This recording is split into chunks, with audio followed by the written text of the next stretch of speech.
Financial Services Q4FY20 results conference call hosted by Motilal Oswal Financial Services. As a reminder, all participant lines will be in the listen-only mode, and there will be an opportunity for you to ask questions after the presentation concludes. Should you need assistance during the conference call, please signal an operator by pressing star then 0 on your touchtone phone. Please note that this conference is being recorded. I now hand the conference over to Mr. Alpesh Mehta from Motilal Oswal Financial Services. Thank you, and over to you, sir. Thanks, Aisha. Good evening, everyone, and welcome to Q4 and FY20 earnings conference call of Mass Financial Services Limited.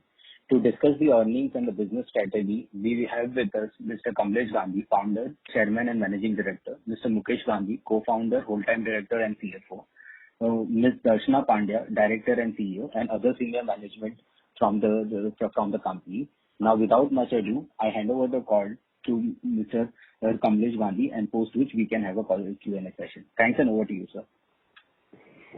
Thank you so much, Alpesh, and good evening to all of you. I would like to start on a positive note that this quarter we completed the 100th quarter, 25 years of operation, and what a time to be tested.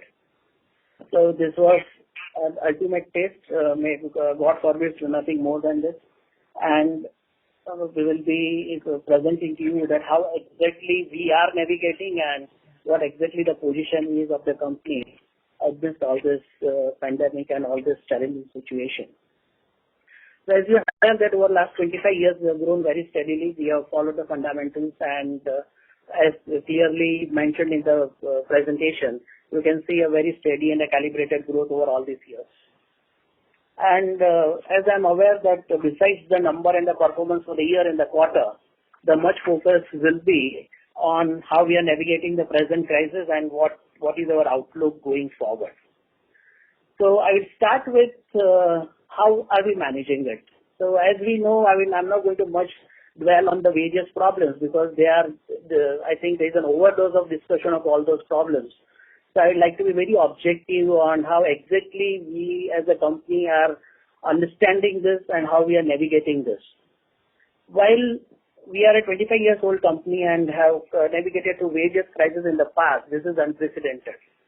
But at the same time, we have the confidence that this shall also pass.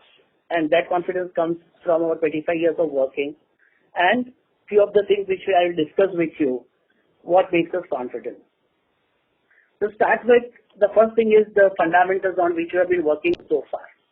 So if you see, if I start with the basic for any of the lending activity, that is the capital adequacy, that is what is the capital the company is having, and that stands at around 28.87, one of Tier 1 capital. And that puts us in a very good state to absorb any sort of shocks. Then second, the very important and the most discussed thing about this crisis, especially for NBFCs, was liquidity. And let me share with you, that remains our strongest point during this crisis. As I talk to you, we have available funds of close to 1,400 crores, another limit of close to 1,000 crores sanction on hand. Despite of the fact that we are giving moratorium to our customers and not taking it from our lenders, we are through for more than a year to serve the debt and the operational expenditure, and that has been the key differentiator as far as Mass is concerned. Accompanied by a very robust quality of portfolio, especially looking into the fact that the customers will be served the informal, the MSME at 1.14% of the next stage asset, and accompanied by a very prudent provisioning of 0.61% of our asset on book at 20 crores. So these are the bases on which we are going to magnify. I talked at various forums that we believe in magnifying the possibilities. While we should understand the problems, we are not going to dwell on the problems, but dwell on the possibilities and magnify the same. And under this, we are starting with few of the basic things, that what about the asset and the portfolio quality, what about the liquidity management, what about the operational management, what about the HR management, what about profitability, and how we will go forward, taking it forward, what we think. So the first one was on the strong fundamentals what we have. And if I take you to the assets and the portfolio quality, if you see that we are close to 6,000 crores on assets, and we missed around 325 crores of disbursement in the month of March.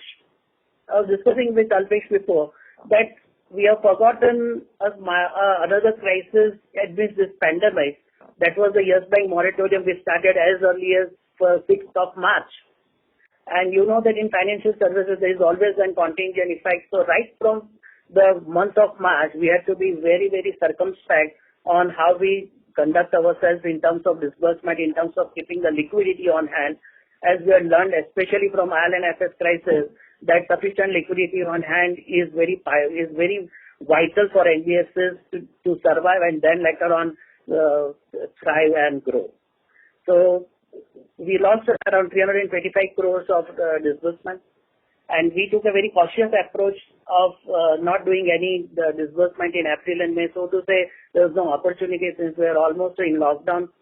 During this month, we will take a fresh start by taking the various inputs from our borrowers and from the other stakeholders as to how we can really calibrate the credit screen, understand the customers in a better way, and restart the disbursement.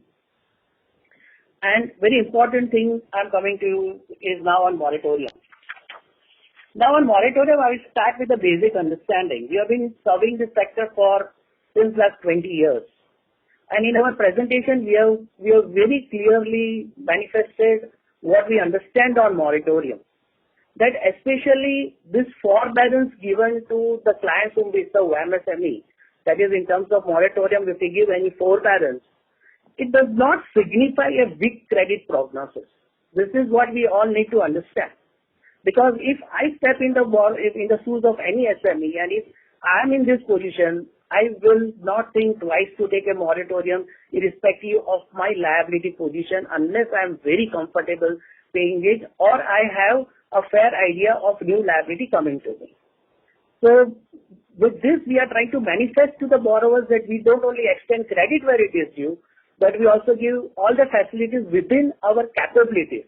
See, the very important point to be discussed on moratorium is not how many customers took moratorium, but the very important point over here is that how many companies were in a position to give the moratorium, given their liquidity position.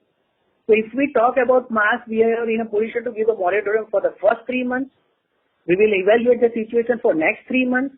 But on a static liquidity analysis, on a stress flow basis also, we will be in a position to serve all our debt for the complete year, including our operational expenditure, irrespective of whether we give moratorium or not. If we start receiving money, that will add on and to our liquidity, will give us more room to disburse, but it will not affect, even though if we extend the moratorium for another 3 months, it is not going to affect our liquidity at all, and we will not have to go to a lender that since I am giving moratorium, I also need moratorium. I think this is what having this much vintage of 25 years is expected. As far as I am concerned, I expect this type of working from the company. Coming from giving you the data on moratorium, we were more than happy to give moratorium to everybody who wanted it. All the eligible borrowers were given the moratorium, and we were constantly with the customer engaging with them that if you have liquidity and if you are comfortable, you should pay the installments to save on interest cost. And that resulted into 49 and a 45% recovery in April and May. While we have given the moratorium for March, April and May, I'm not talking about March because there was only 4 or 5 days lost in terms of recovery, whereby we had recovered more than 97% of the installments in March. So I'm not factoring in that in the numbers as far as the receipt from the moratorium customers is concerned. So we got 49% in April and 45% in May, which translates into 51% in April and 55% in May. By the value, on the basis of value, the customers have availed the moratorium. So 51% of our customers by value in April have availed moratorium and 55% of our customers in May have availed moratorium. And I will repeat that we don't link the credit prognosis to the moratorium taken. While there is a lot of discussion on it, there can be a lot of analysis, but at the end of the day, the time is going to judge that how we should judge the customers whether they have taken the moratorium is a weak credit prognosis or a normal credit prognosis. And to add to this, we, as I discussed in the beginning, that we have made a special COVID provisioning of 0.61% of our total books, total on-book asset of around 20 crores. So this was on the asset and the portfolio quality. On the liquidity management, I think I have told you in a nutshell that we have sufficient liquidity, sufficient sanctions on hand. We have put various stress flow analysis on our liquidity, and we continue to be in a very comfortable position, which makes us capable to extend moratorium to our customers. And as I told you, I'll repeat that it is not about how many borrowers are taking moratorium. It is very important what are the competences of and the capabilities of the finances to give moratorium in the time where forbearance and giving liquidity is of paramount importance. Coming to operational management, if I share out of total 105 branches we operate, 96 are operational currently with minimum staffing which will be scaled up gradually. And we have a 100% banking-based platform for disbursement and collections. While you know that disbursements were not done in April and May, but we were completely functional in terms of collection, reflecting from the collection what we do in April and May, that the banking-based platform helped us a lot in collecting the amount from the customers who are willing to pay. And as far as the cost is concerned, if you see that our operational cost at around close to 1.6 or 7% is already very efficient, but still automatically there will be certain lesser expenditure on less travel, less marketing expenditure, and other than that, company will endeavor to work on all the areas whereby they can save on the cost which can compensate for other credit costs so that our ROAs are not affected in the short term. We use this opportunity to reskill our employees to the best possible manner. I am very happy to share with you that the management team at MAS worked harder than what they would have worked under normal circumstances. They were more busier at home than they were busier at office, and they deserve my heartiest thanks, and I am very proud of that. On the profitability front, this year we have maintained a post-COVID PAT of 17% on a year-to-year basis, and there was a contraction of 14% mainly because of the COVID provisioning being done in the last quarter only. So the right way to judge will be pre-COVID PAT and for the year and the quarter, which stands at around 27% and 22%. That is as per our normal working. The same in the case of ROA. And we presume that ROA in the short run might be affected, but we firmly believe that we take a medium to long-term view. So in the medium to long-term view, I don't think that the ROAs will be much affected, but in the short run, it might be affected. But we will try our level best to maintain our ROAs in the range of 2.75 to 3.5%. Going forward, we will continue to focus on extending credit varieties due. See, the fundamentals you follow over all these years really differentiates you in such type of crisis. And that is what has happened to us, that we were very comfortably placed on capital adequacy, very comfortably placed on liquidity. We don't foresee a very high loss given default given our credit analysis and the credit underwriting during the normal times. So we'll continue with our dictum of extending credit varieties due. That can translate automatically into a calibrated growth, because we all understand that the lending is a business of leveraging high. So there is a lot of stake of other people who have given you the money. So right from beginning, so all these 25 years, we are focused on the fundamentals, and we will continue to do that. And I would refrain giving a very short-term view, because if you have a very short-term view, your actions will be short-term. So once again, we have maintained right from the day we went to IPO and before that we would like to grow anywhere between 20 to 30%. But in a situation like this, the growth will be a number derived after we get the opportunity of lending, keeping the portfolio quality and the profitability intact. So this will, the growth will be the numbers that is derived. So in short run, might be the growth maybe 5%, 7%, 10%. I think we should not all be worried about all such growth in the short run. Medium to long term, we see that structurally nothing much has changed. MSME will continue to play an important role. The tough few quarters, maybe 2, 4, 6, 8, it is anybody's guess. But let us be optimistic. To be optimistic is our best bet that the SME will also strive with number of schemes from the government to whatever extent they can help them. They will also strive to at first to survive and then to grow and thrive. And NBFCs are inevitable, especially for the efficient last mile delivery of credit.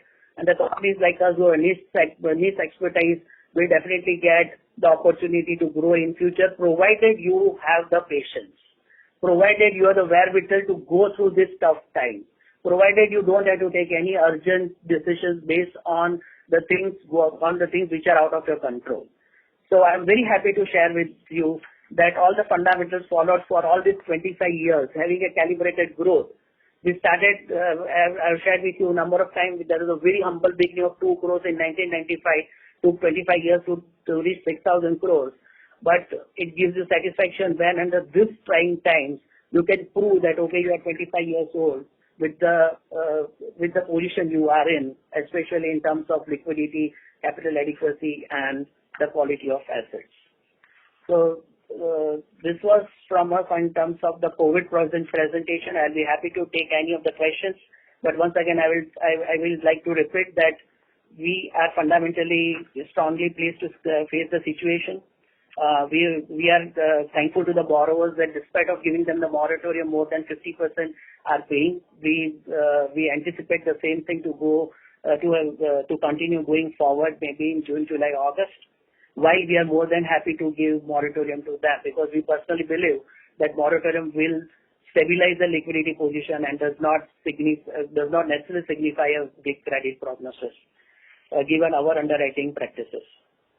While I'll request Mukesh Bhai to join, I'll just give you a very brief outline on the performance.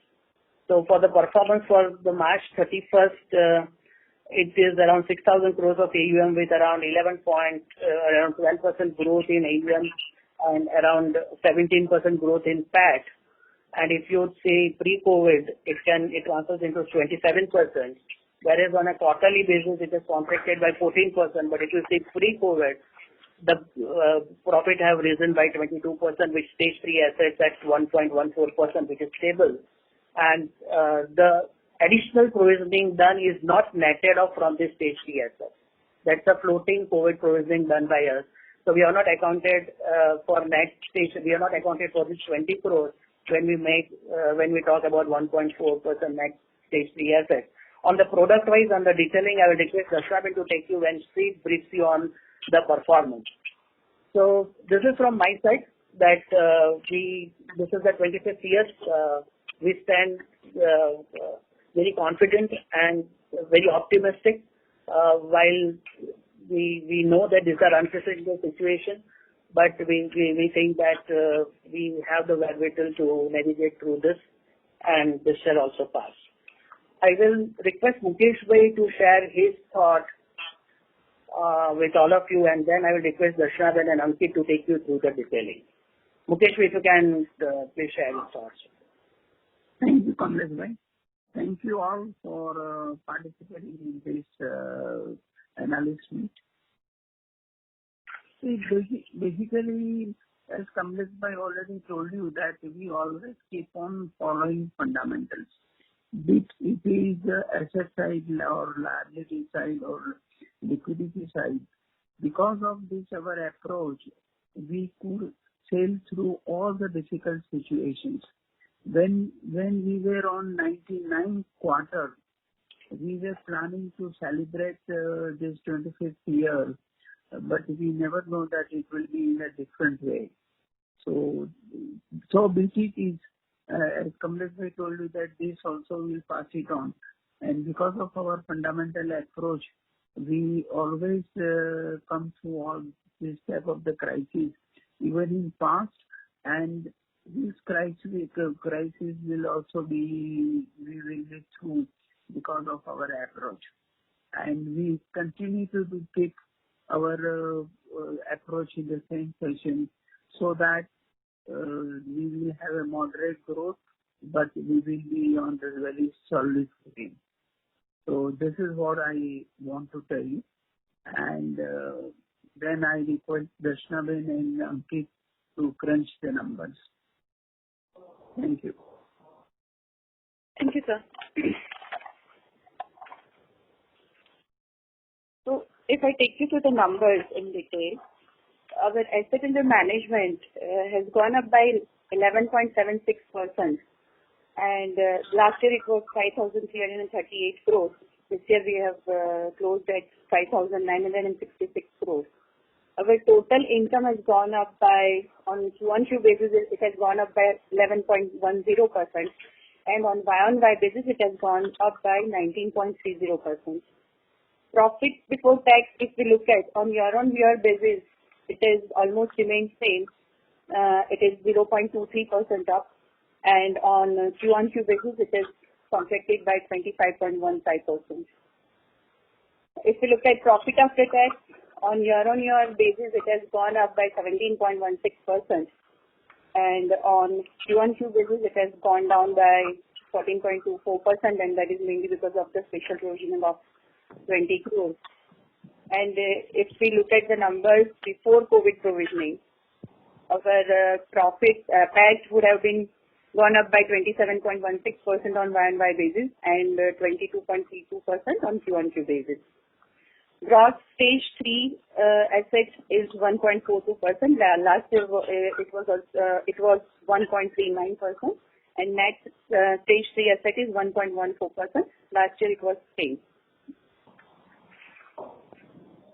Regarding AUM, there is a growth of 8.12% in micro enterprise loans. SME loan has gone up by 31.36%, and two-wheeler loan has gone down by 14%. Commercial vehicle loans has gone down by 2.23%, and overall portfolio has gone up by 11.76%. If I take you to the numbers of our housing finance companies, Mass Rural Housing and Mortgage Finance Limited, our AUM has grown by 6.03%. Last year it was 270 crores. This time it is 286 crores. Total income has gone up by 23.06% on Y-on-Y basis, and on quarter-on-quarter it has gone up by 7.01%. Profit before tax on Y-on-Y basis, it has gone up by 0.16%, and it has in Q-on-Q basis, it has gone down by 91.79%, and that is mainly because of special provisioning of rupees 2 crores. Profit after tax on year-on-year basis has gone up by 21.89%, and if we look at profit without COVID provisioning, it would have gone up by 39.3% on Y-on-Y basis and 94.44% on Q-on-Q basis.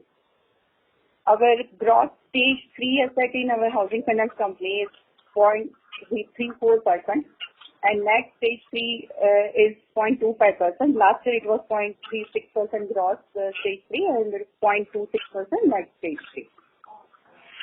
So this was all about the numbers. Now I'll request Ankit to take you to the liability management. Thank you, ma'am. So good evening all. To further elaborate on the liability side, in the last quarter, company did around 810 crore direct assignment transactions with various PSU banks, and the company further has rupees 1200 crore sanction on hand, which we will be utilizing in the first and the second quarter. Company has available cash-based facility of around 1800 crore, out of which we maintain utilization of level of 65% to 70%, and rest portion is always kept as a liquidity buffer. We were able to roll over around 1250 crore short-term working capital loans, which is a sublimit of to the cash flow limit in the last quarter.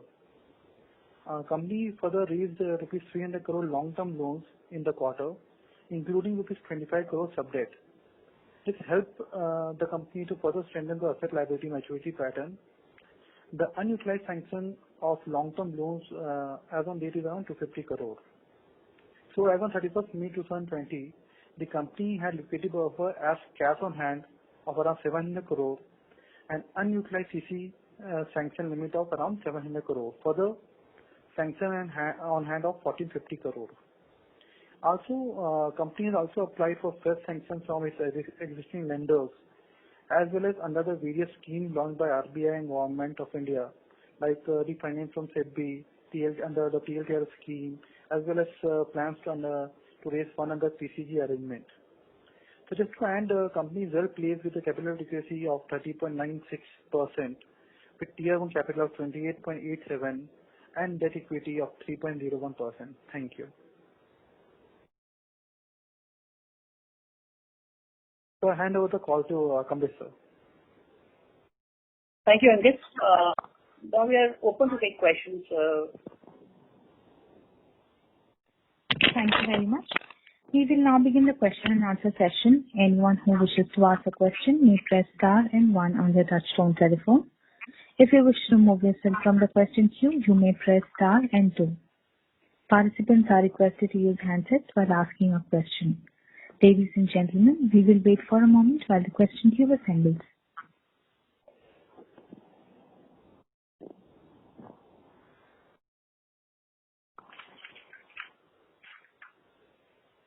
The first question is from the line of Rahul Jain from Credence Wealth. Please go ahead. Thanks for the opportunity. And Kamlesh bhai, surely very tough times for all of us. I have a couple of questions. Yeah, one is, sir, with regards to our customers, if you can give us some color in terms of what kind of businesses our borrowers are on the micro enterprise loans and the SME loans, in terms of whether a certain percentage of them are into essential services, essential goods, if you can understand from that perspective. Secondly, with regards to we have crossed almost 2 months, and I'm sure that you've been all talking to most of your borrowers. But any assessment with regards to the situation as we speak today, what kind of credit costs we can see for this year? And lastly, you did mention on the operating cost side in terms of reducing operating costs. If you can try to quantify what kind of reduction in operating cost is possible for this year, that could be helpful. Coming to the customer profile, 66% of our funding is to the very small entrepreneurs spread across more than 250 various business categories. So they are into basic activities like they may be plumbing, electricians, small petty shops of various kinds, or they might be into manufacturing or services. So, and where the ticket size is approximately 40 to 50,000 rupees. So that constitutes 60% of our business profile. And where we understand that these are the ones who will require minimum time to recapitulate and restart their businesses. And we are seeing all of them doing it right now in many of the places of our operations. In SME, in SME, we mainly work in 2-3 clusters, namely engineering, plastics, and so on. And there also they are mid-size companies, and there also we think that they will take relatively more time than the micro entrepreneurs to start. But once the lockdown is lifted, they will be in a position to start sooner than the ones who are of the big size manufacturing units. When we talk to our borrowers, this is a very evolving situation because it is very difficult to judge for them also as to what will happen to their supply chain, what will happen to their businesses. But as I told in my opening remarks, that when we extend credit under normal circumstances, we put a lot of stress on their cash flows, on their earnings and the businesses they do, the type of entrepreneur we deal with. I think that should help us during this period. So while many of the businesses might face stress, there will be various time period during which they can start and where during which they can get their cash flow back. But ultimately, they have the capabilities to recapitulate within a given period of time or within some period of time. That is what we are confident about. In terms of the credit cost, you see our credit cost ranges in the range of 1 to 1.5%.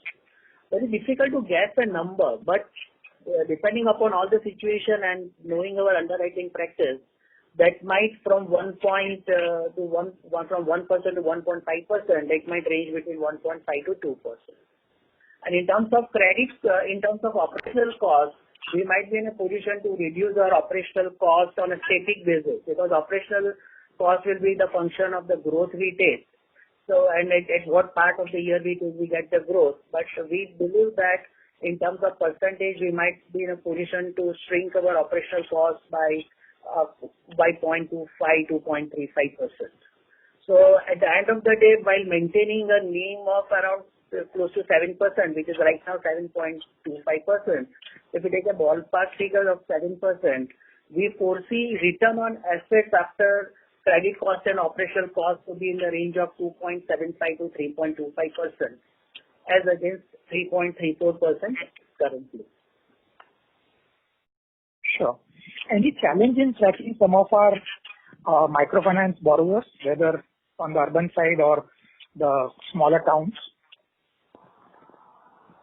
See, as we know, challenges will be there unless they work full-fledged and they have their normal cash flow back. So challenges cannot be denied. So what we are talking about is about when they start operations, start doing their activities, and start getting their cash flow back. So everybody, I think none in the economy is not facing challenges, because lockdown is a stop clock. Everybody had stopped working. So now slowly they have started to work. But since they are into basic activities, my point is that they'll be in a position to restart their activities faster than the ones who need a lot of support in terms of manpower and capital to restart. Sure. Thank you so much. Thank you. Thank you. The next question is from the line of Bharat Shah from ASC Investment Managers. Please go ahead. Kamleshwar, hi. You just now mentioned that your credit cost typically is ranged between 1 to 1.5. Post-COVID could be 1.5 to 2%, so may increase by about 0.5%. You already have provided 0.61 of COVID provision. So are you saying in addition to what is being provided in advance, there could be a further 0.5% or thereabouts increase in the credit cost, or this is included in that? So the COVID provisioning, what we have done is to be seen over a period of time, because we see that this COVID effect and the effect on the portfolio can be lagged. So it all depends whether we use this provisioning during the next year, depending upon the situation. While we will like to use that provision very conservatively. So if we use that provision, you are right that it will come from that amount. But if we continue to maintain the COVID provisioning or a floating provisioning on a conservative basis at the rate what we are doing it right now, then it will be an additional cost. It all depends upon how situation evolves and how we think that what we should keep as provisioning. If you ask me, I will not like to use the COVID provisioning right in the first year. Would like to use the COVID provisioning over, say, 1 or 2 years and account for a new provisioning. The COVID provision, I suppose, is a kind of a macro provision. It's not a specific provision of that 20 crore, which is identified name by name and account by account. I suppose it's a macro provision, right? It's a floating provision, yes. Okay. And you said your ROE probably may range 2.75 to 3%. Did I hear that right? Yeah. Okay. Thank you. One last thing, I think to do with your business, that it is interesting to and I'll be kind of interested in hearing your comments on specific with respect to the mortgage. You might be aware that Supreme Court, there is some petition filed whether during the mortgage period interest should be charged and it should be waived, and that there should be interest, even interest which is supposed to have fallen due should not be charged. And Supreme Court, in its own wisdom, has made some very telling remarks. I don't know how they make such remarks, but they simply say that should economy be a priority or the human angle, etc. Meaning that whether it is fair to charge interest or not. But all lending business is founded on a contextual arrangement of recovering what you have given as a support to somebody, and the cost has to be recovered. So I know it has nothing to do with mask, but I will be keen to hear your comments if you have any. See, the comment made by Supreme Court has nothing to do with an implication or an application of a law. It's more of what this will. And secondly, it will be the endeavor of the government, the finance ministry, and I think we had a statement by Mr. Uday Kotak, the newly appointed PI president, that we have to safeguard the interest of the depositors. This is a chain reaction. If I don't take interest, I cannot safeguard the interest of the depositors. So I think while this is I call it an emotional feeling of the Supreme Court, but I don't think commercially it is tenable and sustainable. And all the stakeholders, including the government, RBI, finance ministry, and all the concerned will make their earnest endeavors to drive this home, this point home to Supreme Court. And less this is published, better it is, because we don't want people to misunderstand this. So my view is that this is not tenable. They will understand, but they should not be much published because we don't want confusion among the borrowers. Sure. Thank you. No, that's exactly what I intended, because this creates utter confusion among borrowers. It kind of gives wings to the people to believe that they are not supposed to be liable to pay. Which is essentially their liability to pay. If I share our experience with the borrowers, we have seen that over a period of time, even with the people whom we are working, informal and small scale borrowers, they might have a lot of information, but they are quite smart to understand the financial implications. So even when we talk to them on moratorium and repayment, and we give them a matrix that if this much interest you will pay more, then many of them will by reflex tell, no, I will pay off. I don't want the moratorium. So they are all businessmen. They also understand there is no free lunch. But at the same time, the situation is already challenging. We don't want any more challenges currently, at least from the highest authorities of the country. Yeah, that's right. It kind of thinks of free lunches. That's where it gets not just something, but it gets a little bit more worrisome and serious, One last question. Typically of your asset book, half the book comes from the NBFC and the other half is a direct lending. So I presume that your record of NBFC being zero NPA record is expected to be maintained. Therefore, entire increase probable credit cost you are anticipating on account of the direct lending. I think when we anticipate, we have anticipated from both the businesses because the situation is very unprecedented. But if I talk to you currently, the capitalization level of the NBFCs whom we work with, and the way we have exercised control, we don't foresee much of the losses coming from that business. It will be mostly from the individual borrowers we serve. Right. There is some small cost from the NBFC, but a larger part is from the direct one. Correct. Thank you. Thank you.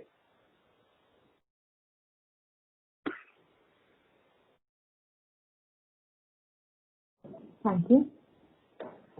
We will request the participants to please limit your questions to two per participant. Next question is from the line of Ankit Gupta from Bamboo Capital. Please go ahead. Thanks for the opportunity and congratulations to the team for completing 25 years. Sir, I wanted to know, since, in the current month and in the month of May, how has been the collection efficiency of our NBFC customers to whom we have lent, and most of them are in MFI. So if you can just share, your experiences of what these companies are, telling you about how has been their collections. They are, when this lockdown happened, through MFIN, all MFIs have decided not to approach the customers and not to create confusion at the ground level. So they were not very active in major part of April. But the collection, what they see is anywhere between the range of 5 to 30% now. And they are engaging with their customers and telling them that while moratorium is legally available, it is at the discretion of the lenders. And like, as I told you, it is about the capability of the lender to give the moratorium. And secondly, it comes at a cost. So if the same trend continues from 5 to 30%, it might increase to around, say, 50% in coming months. This is what the basic feedback we are getting. But it is different from company to company and geography to geography. But the range is like this. Sure. Because we have been, reading few reports that, in the month of June, in the past few days, the collections have picked up for MFI. So any such experience from, your MFI, what they'll be sharing with you? Same. So they are telling that it is picking up and they are educating the customers, and now they are on the field and educating them. So these are the ones who need liquidity. They need liquidity by fresh disbursements or by holding on the installments. Now all the NBFCs are telling them that it is prudent to pay our installments, be regular and avail a new loan rather than just going for forbearance continuously. So and most of the MFI's branches have also started working in the range of 60 to 90%. Okay. And sir, secondly, on the direct lending to SME and MSME segment that we have, what will be the moratorium availed by these customers? I think most of the moratorium which or the customers that are paying you on regular basis would be from the NBFC space. So can you talk a bit about how has been the moratorium from your direct lending customers, especially in the MSME segment? It has been the same. Even with the NBFCs, with the smaller NBFCs whom we work with, we had a very detailed discussion with them that even though they have collected some amount from the ground or they have some liquidity, they need to preserve it for their operations. I had a very interesting discussion with one of the NBFC MFI. He told that I have this much amount. Shall I pay you or keep it for my operations? If I pay you, it will take care of 1 month of installment. If I keep it for operations, it will safeguard your complete exposure. Because at the ground level, they have to maintain so much of staff and the operational cost is high. So for the smaller ones, we have very voluntarily given them the moratorium. So it is roughly 50% among the class of customers, that is our NBFCs whom we lending to the customers who we serve directly and to the individual customers. Sure. And sir, just on this MSME and SME segment, since you will also be talking to many promoters of this company, any broad thinking and any timelines when they expect that they'll come back to a normal situation, or almost, let's say, come back to 70-80% of the normal pre-COVID levels where they were operating in those let's say capacity utilization for a manufacturing company or the normal operation for the rest of the companies?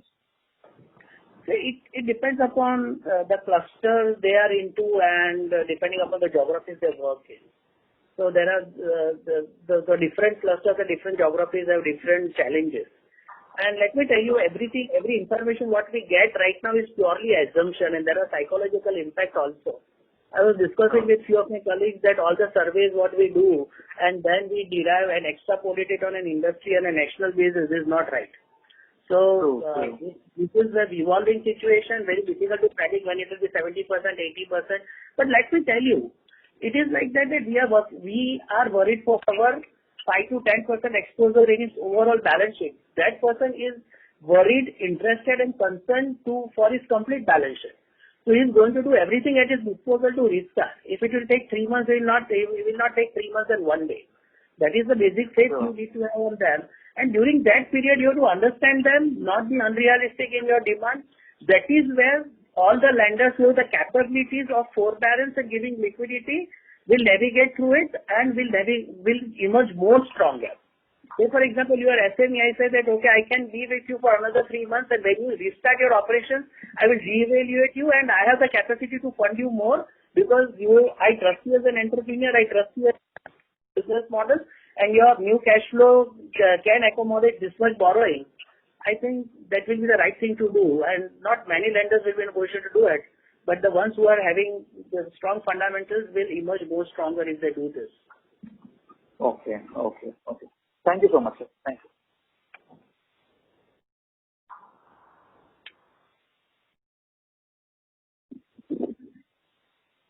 Thank you.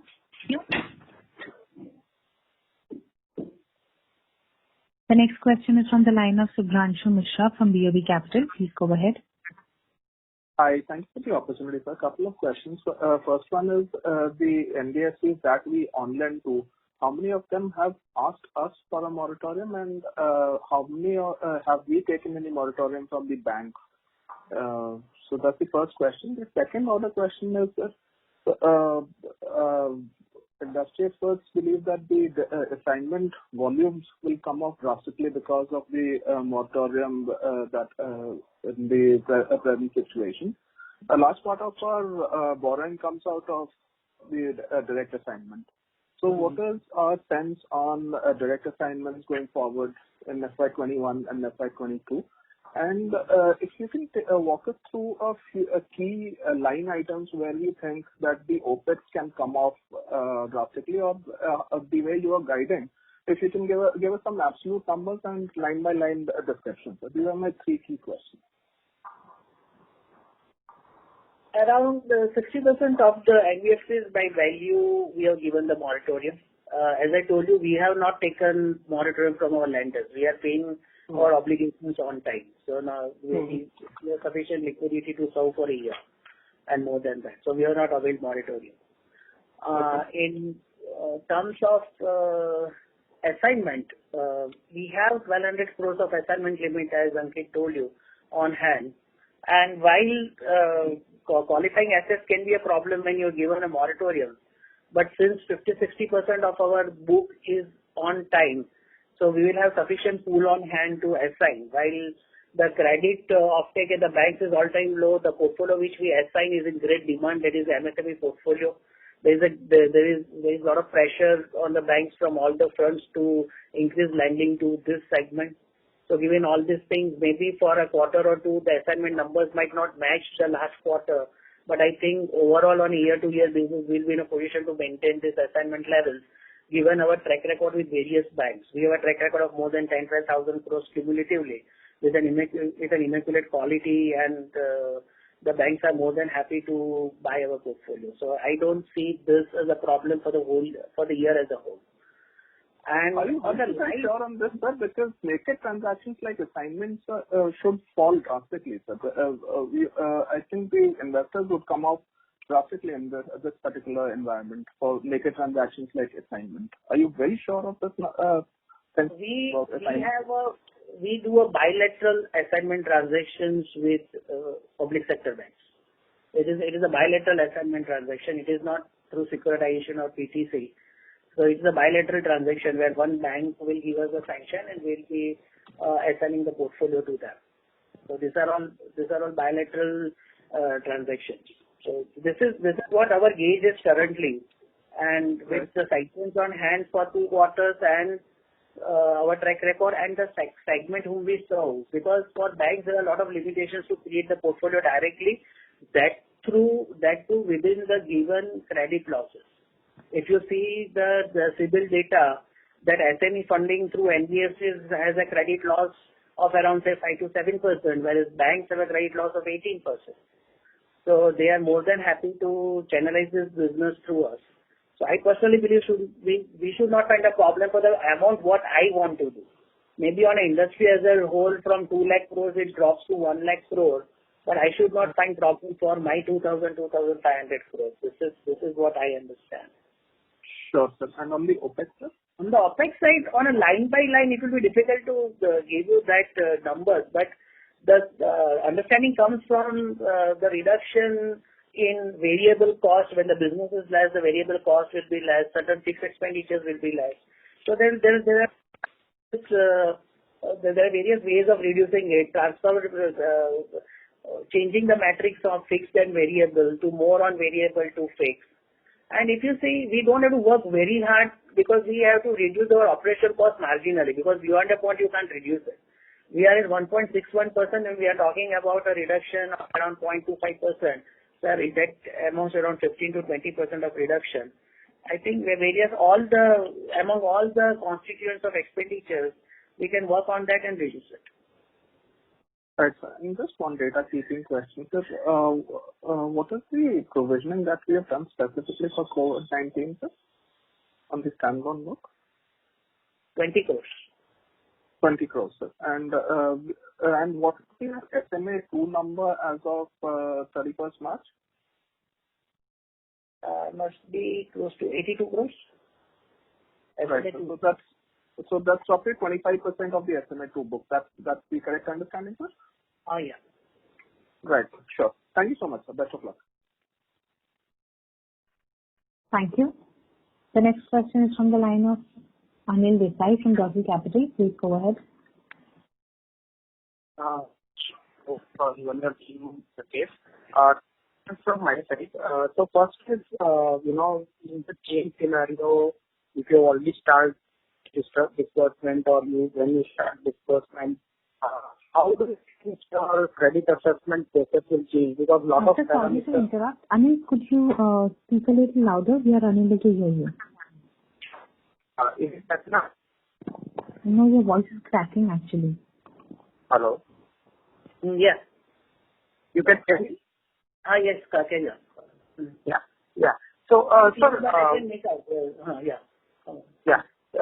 so, sir, my question is that, as and when you start the new disbursement, how do you realign your credit assessment process? Because a lot of parameters that, we used to, use for our analysis may not be very relevant or accurate at this point of time. So, is there any kind of a realignment in your assessment process that, you are kind of discussing or thinking about?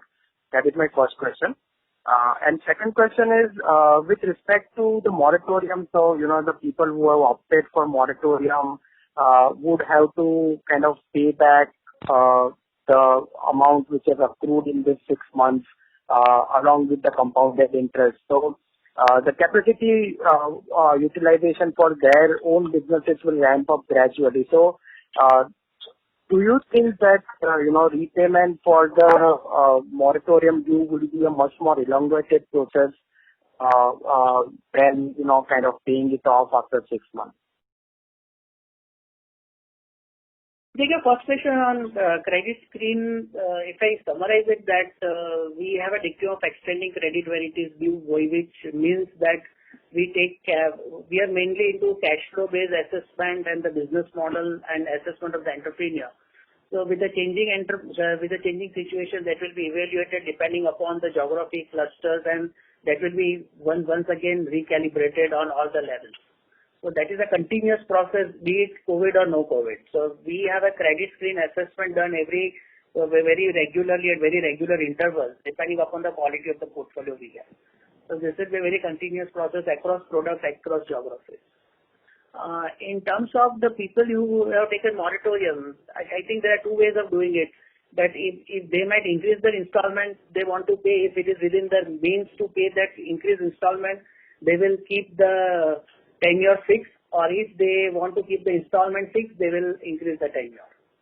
So we will give both the options within the regulations and within the permissions given by RBI. So it depends upon the borrower. We give them options. Usually we have given the option to increase the tenure so as not to burden the borrower. But if he wants if he wants to pay lesser interest and doesn't want to pay more interest over a period of time, he can pay more installments over this tenure and don't decrease the tenure. So this is what currently the things are. This is how the things are. Okay. Thanks. All the best. Thank you. The next question is from the line of Kaushik Agarwal from Haitong Securities. Please go ahead. Yeah, thank you for the opportunity, sir. So I just have one question. On slide number 51 of the presentation, there is some assignment income reconciliation being shown for Q4 and for the full year FY20. I just want to get the understanding on how this amount is being calculated. And plus, is there any correlation between this slide and the slide number 42, where our off-book AUM has increased considerably, which is now 44% as compared to 39% last year? I think Ankit can answer this in greater detail. Like to take you to the concept. What we have done here is that formally under IGAAP we were not supposed to book the income upfront. Now, since in introduction of Ind AS, we are supposed to book the income upfront.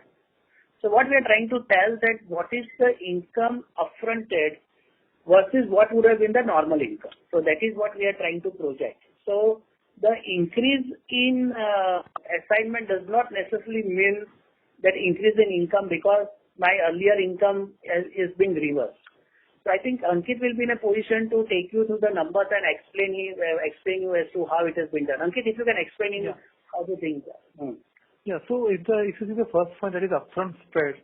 So what under India, what we have to do is what all income, interest income, which we will be generating over the years. Previously in IGAAP we used to amortize it, but under India we have to upfront it. So and that too upfront on the present value. So this amount is a upfront value, upfront income book at the present value, which amounts to So which amounts to 107 crore. So suppose this year total we would have done around 2,500 crore assignment transaction. Okay. On that the upfront profit is around 107 crore. Now because we do present value, there is a gap between the actual value and the present value. Okay. So suppose the income which we would have earned is 100 rupees and the present value happens to be 90 rupees, then there is an asset created of 10 rupees on which we again we will be booking the interest every month as per the income received. So that is the second item, because at the end the interest will tally. Okay. Understood. Third is that and third is the if we would have gone as per the IGAAP model, then what because see now since the income is upfronted, but we are showing AUM off book is around 2,600 crore. On that we have to reverse the income from my interest income. So that amount is 107 crore. And net is the net gain which we have earned over the years, over this year. Okay. Understood. So just one follow-up question on this. The reference rate which you use for computing the present value of the loan assigned, what is that reference rate which you use? The deal, the reference rate is the rate which we have done the deal. So suppose we have done the deal at 8% or 8.5% or 9%, that reference rate is used for the present value. Okay. Thank you so much. That's it from me. Okay. Thank you. Thank you. The last question is from the line of Sarvesh Gupta from Maximal Capital. Please go ahead.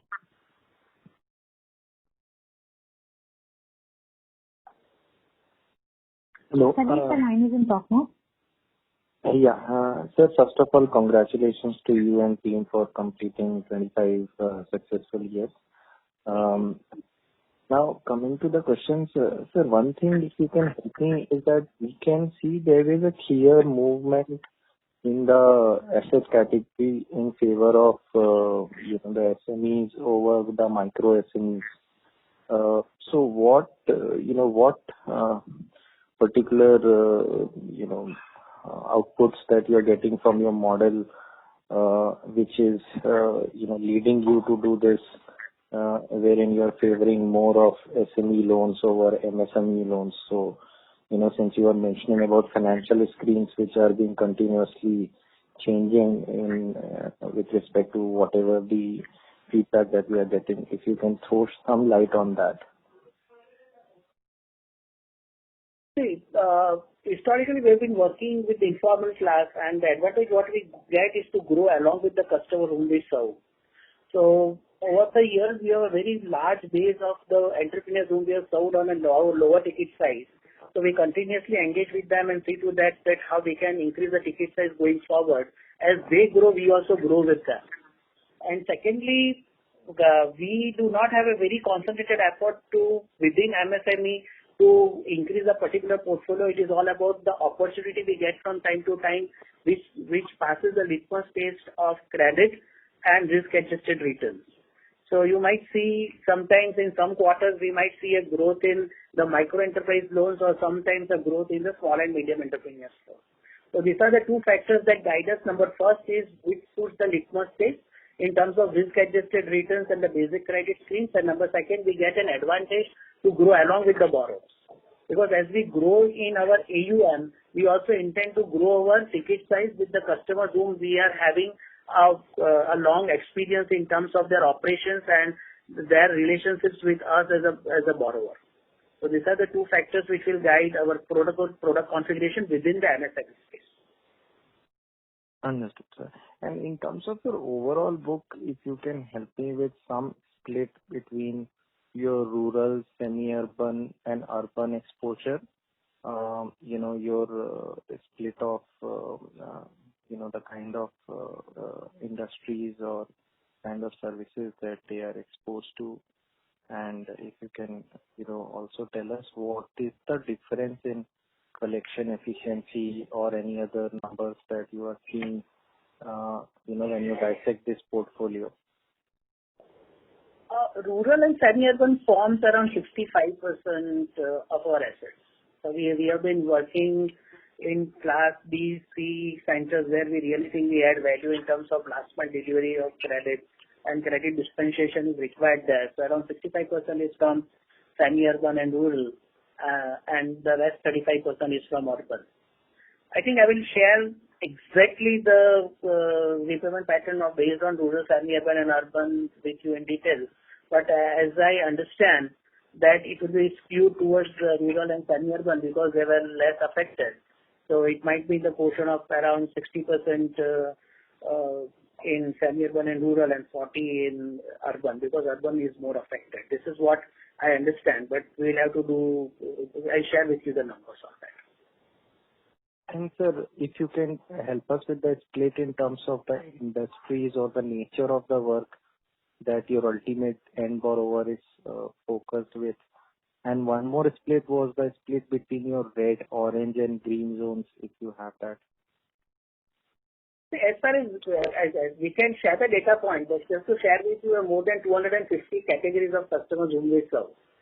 So that will, I ask my team to share that with you. And red, orange and green is evolving. What is red will be orange tomorrow and what is orange can be red today. So we also don't go strictly by red, orange and green. I can share with you on a given date that as on 31st March or as on 31st May the color of the city is red, orange or green, but it is evolving depending upon the cases and all. And now just to share with you it is on a micro containment. It is not on a red, green and yellow. If Ahmedabad is red, but we are working because all the places where we are not in micro containment, we can work. So now the approach of unlock 1 is micro containment. In Ahmedabad, there are 17 pin codes which are under micro containment. So they cannot work. The rest of the 60 can work. So it is not about the city being colored red, green or yellow. It is about the micro containment within the city. So that is more relevant. Understood, sir. So I will, get the data offline. And You can be in touch with Ankit Jain on that. Yeah. sure, sir. Sir, just one final question, if I may. You are saying that net you feel that given the things where they stand as of now, your ROA can likely be between 2.75 to 3%, as opposed to around 3.34% for the year, which means around. And given this situation, maybe our loan book growth, if you can help me with that. So this is, if you can help me with the AUM growth or degrowth expectation for this year. I think I'd like to step in your shoes and understand that giving a loan growth projection right now will not be fair to receive, because this is an evolving situation. I can give you a number of situations. If the things are okay by September, okay, this can be this. If the things are okay by October.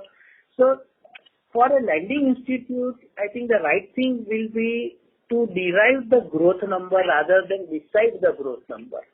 Derive the growth number by the virtue of the opportunity you get, which stands the litmus test of credit and risk-adjusted return.